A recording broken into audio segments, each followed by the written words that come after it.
मठखाई महोत्सव इथर 2024 मसीहा जनवरी 7 तारिख रु 11 तारिख जाके हेबा 5 दिन जाक आम कोसली नाटक करवार लगी स्थिर करिछु।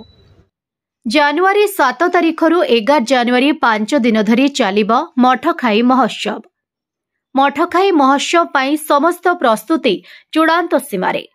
आसंता जनवरी 7 तारिख रु आसंता 11 जनवरी 5 दिन धरी हेबाकु थिबा मठखाई महोत्सव रे चलित वर्ष कोसली भाषा रे समस्त नाटक परिवेषण हेबा नै कमिटी स्थिरीकृत करिथिबा बेले 7 तारिख मधुविद्या नाटक, 8 तारिख गुड मॉर्निंग, 9 रे गोटे चिठीर कथा, 10 रे नाटक झरका और 11 तारिख भावनु अभाव स्थान पाइछि संबलपुर, पदमपुर, बोडेन, भटली, भवानीपाटना भली स्थानरू कोसली भाषा नाटक स्थान पाइछि।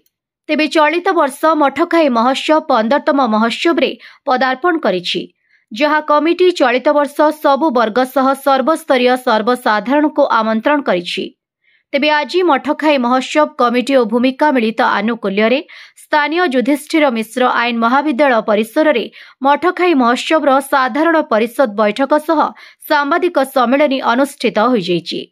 एही बैठक रे मठखाई महोत्सव अध्यक्ष नरसिंह मिश्र, महोत्सव उपदेष्टा प्रोफेसर मधुसूदन पति, नाट्यभूषण जगदानंद छुरिया, राजीव लोचन आचार्य और भूमिका सभापति चित्तरंजन दास प्रमुख मठखाई महोत्सव स्मृतिचारण करने सह एही महोत्सव आगामी दिन में केमिति विकसित हो पारिबो और सर्वसाधारण सह युवपीढ़ी आकृष्ट होई एथिरे सामिल हेबे से प्रति विशेष गुरुत्व दिया जाइछि। तेबे मठखाई महोत्सव आरंभ दिनठो तापाई प्रतिदिन आलोचना चक्र रखा जाइछि। तेबे बहु चर्चित तथा सर्वभारतीय स्तर में मठखाई महोत्सव को विगत वर्षरू विभिन्न क्षेत्र में कार्यकरी पहुंचाइथिबा व्यक्ति विशिष्ट को प्रतिदिन सम्मानित कराजिबा नै सूचना रहिछि।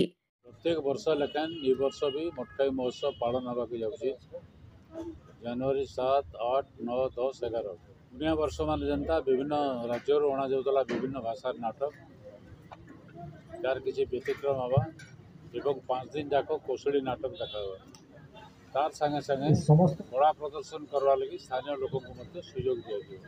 मु अनुरोध करबी आमर मीडिया बंधु मान को से जहकरी सहयोग कर सारा ओडिशार लोके जेनता एटाके देखि पारबे तार व्यवस्था करूँ। प्रिंट मीडिया हो कि इलेक्ट्रॉनिक मीडिया हो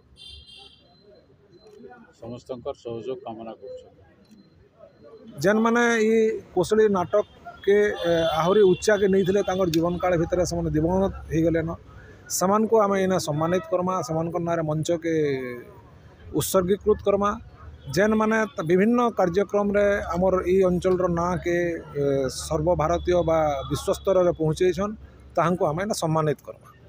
समस्त को मेसेज मुई देमी जे आपण माने समस्ते आसुन एवं ई नाटक महोत्सव देखुन सने आपण मैंने निजे आमको कहून सजेस्ट करूँ जे आम आउ काଣା कले आमरी भाषा आमरी संस्कृति आमरी नाटक आहरी ऊपर के जीवा आम सेटा करवा ले प्रस्तुत होचु। समस्त सक्रिय सहयोग आम चाहूँ।